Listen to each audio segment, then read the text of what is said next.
Hi there, guys. Welcome back to the All or Nothing channel, where today I'm going to be discussing why I think the race for the fourth spot in Champions League positions is more exciting than the race for the title.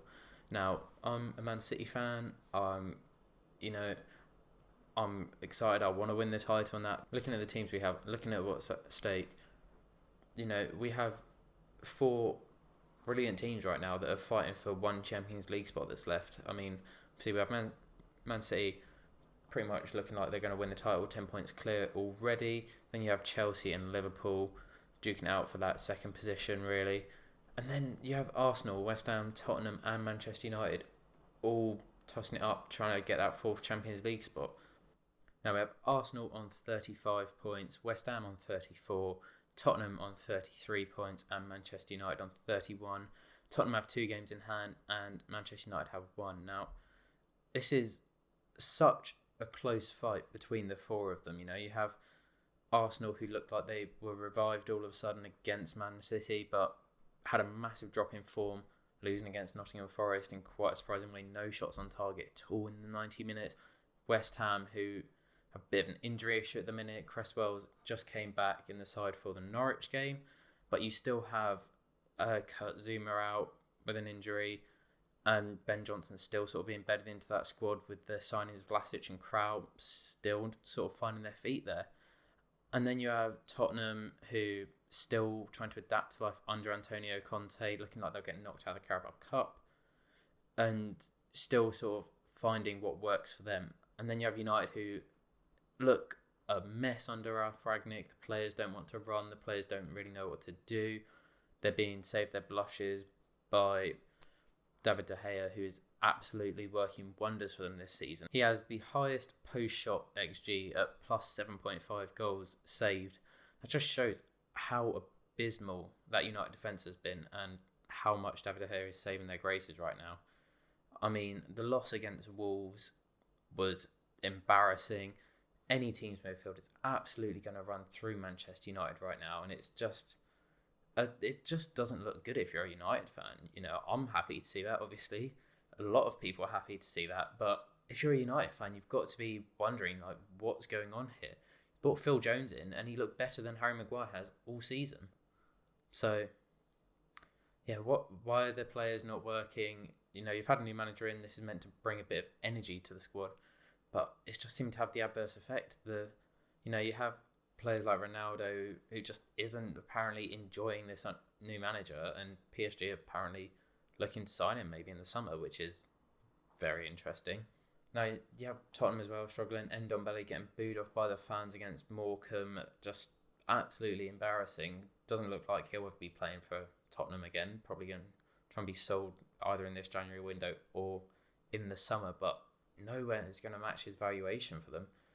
And there's just so much going on with these teams, Now, if we look at each of the individual teams and how I think they'll do for this top 4 race, it's quite interesting. I think probably most likely to get 4th, you have Tottenham, I'm going to say. It's between Tottenham and West Ham for me.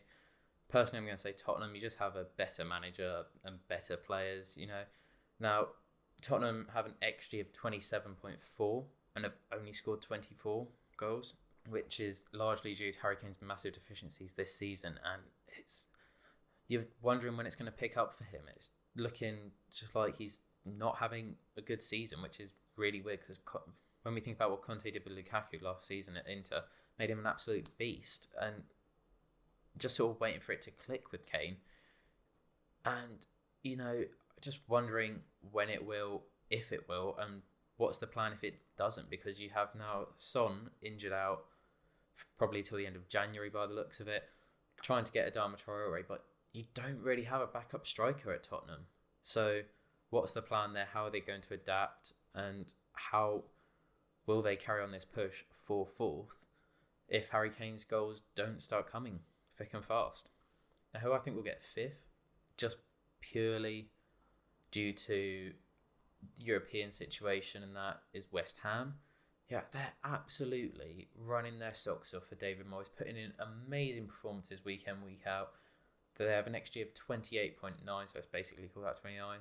And then they've scored 37 goals. Now, that's amazing. Like, obviously, you're wondering, is this a fluke at the minute? That obviously they had the amazing performance last season. How long can they keep that up? And if they do keep it up, yeah, they probably will get that fourth position because they're looking best out of these four teams right now. But, it only takes one injury for Antonio, and it's going to come at some point. There's going to be a hamstring injury. You've had the likes of Cresswell out for a long time. You've just seen that defence has struggled quite a lot without Cresswell in it. And, but then you have the likes of Jarrod Bowen, who has been West Ham's best player this season, up there with Declan Rice. Absolutely brilliant, those two. Declan Rice, amazing in the midfield. Jarrod Bowen, brilliant chance creator for Antonio. When him and Benrahma are on the pitch, so many options get made. Like, so many opportunities come of it. They're just brilliant together. And Bowen's starting to play a bit more centrally like he did at Hull City, which is only good. He does have a bit of issue with his striking, so there's a bit more to be desired there. But, if his striking gets improved 10-15% by the end of the season, I mean, yeah, West Ham should then comfortably be taking fourth. I just think Tottenham right now are going to be the one edging their bets for it due to that manager. So then we have sixth, and it's going to be Arsenal here for me. Like, they've taken the captaincy from Aubameyang, fair enough. You got Lacazette. You got a lot of young guys in this squad though. Like, we saw in the match against Man City, like, some of these players just lost their heads. Like, you think Martinelli, just pointless. Like, what he did to Jesus just was a stupid foul. Got him a red card, and then you just felt from there the sting was taken out of Arsenal, and like, you felt another goal was going to come from Man City. Now, if you look at Arsenal, they've not been performing brilliantly this season. 2 losses to Man City. Obviously beat Tottenham in the North London derby. Lost Chelsea. Last minute equaliser against Crystal Palace, which was very fortunate for them. They're not. There are some teams that are massively below them. They should be beating it. It's just like you're only marginally beating them. Not having super strong performances against some of these teams. Thinking about the game against Manchester United, probably think this Arsenal squad, they should have beat Manchester United. Thinking about Everton, definitely should have beat them. Though Everton had no right to win that game.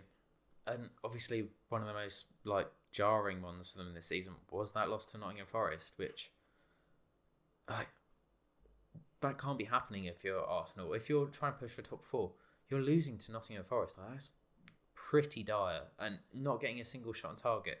You have the Arsenal fans absolutely gassing themselves up after the performance against Man City, and then you can't even get a shot on target against Nottingham Forest. Like, if you're not able to perform against them, you need the consistency to be able to push for this top 4. And you don't have European football. You don't have any more cup games. No, they need to do this. Arsenal need to get it together. And I don't know, they're trying to sign Dusan Vlahovic probably in the summer.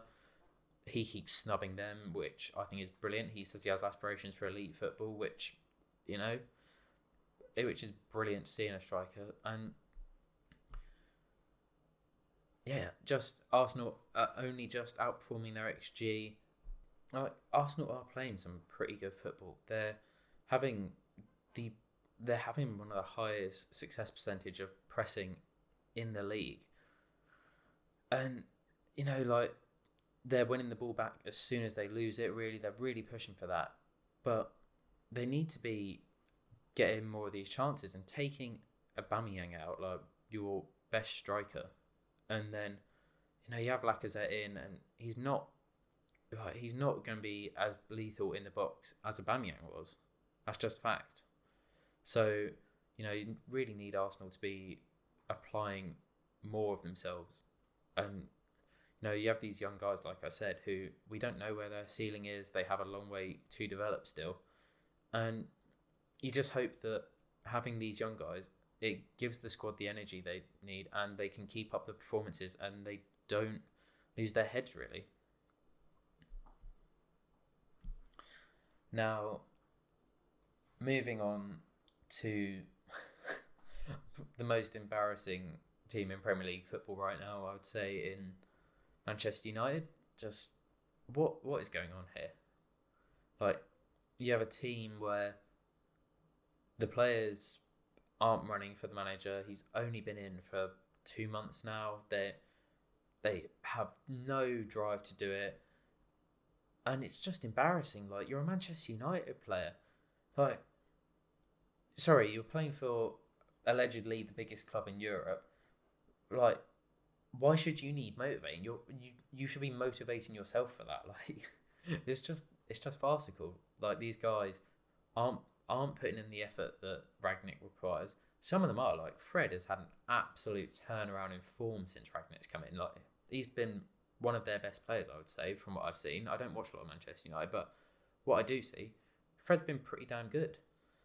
But, you know, you have Ronaldo, who just is saying that if Rangnick stays the manager, after the summer, he doesn't want to stay at the club, apparently.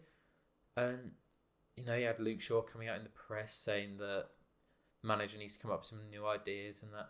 Like, this is a guy that absolutely revolutionised German football. He's brought so much success to that Red Bull system in Europe.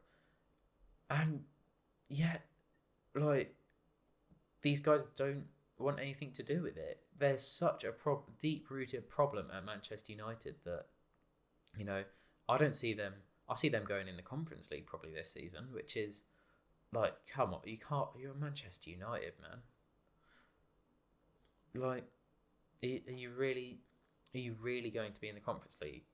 It's just embarrassing, really, isn't it? Like, you can't have Manchester United that low. Maybe it'd kick the players up the arse a bit to get them down there, and then realise what they have to do to be back in the Champions League positions. But, you know, you can bring Poch in, do whatever in the summer, but there's just a core of players that would rather be out there taking selfies on the training field than training late and leaving in the dark, apparently. Like, you just have a team that isn't working.